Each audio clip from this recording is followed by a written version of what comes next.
মা বাবা বড় নিয়ামত। মা বাবা দোয়া করলে কবুল করেন কে? আরো জোরে পড়েন কে? আর মা যদি বদদোয়া করেন সে বদদোয়া কবুল করেন কে?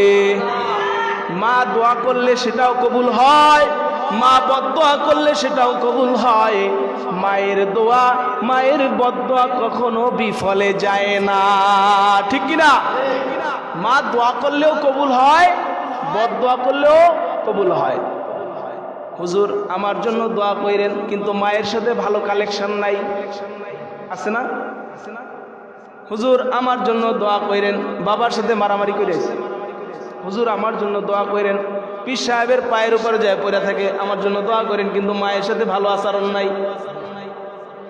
বাবার দরবারে গরু নিয়ে যায়, কিন্তু মায়ের সাথে ভালোবাসা নাই, মাকে 1 কেজি গরুর গোস্ত খাওয়ায় না, আছে না নাই?